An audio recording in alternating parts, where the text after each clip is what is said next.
அனைவருக்கும் வணக்கம். இன்று மார்கழி 24வது நாள். திருப்பாவையின் 24வது பாடலை பார்ப்போமா?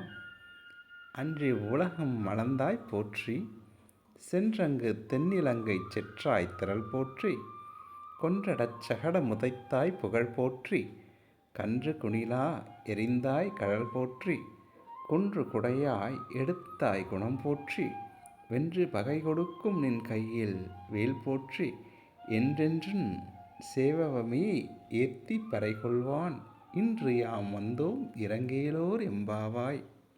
இப்பாடலினுடைய பொருள்: மகாபலி இந்த உலகத்தை கைப்பற்றிய காலத்தில் அதை 3 அடிகளால் அளந்து உன்னுடையது என்று உணர்த்தியவனே, உன் திருவடிகளுக்கு வணக்கம். ராம அவதாரம் எடுத்தபோது சீதையை மீட்க தெற்கிலுள்ள இலங்கைக்கு சென்று ராவணனை வெற்றி கொண்டவனே, உன் வீரத்திற்கு நமஸ்காரம்.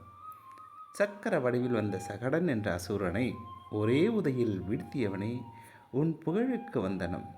கன்று வடிவில் வந்த வத்சாசுரனை தடியாக கருதி அவனை விலாமர வடிவில் வந்து கபித்தாசுரன் மீது எரிந்து அழித்தவனே, உன் கால்களில் அணிந்த வீரக்கழலுக்கு மங்களம் உண்டாகட்டும்.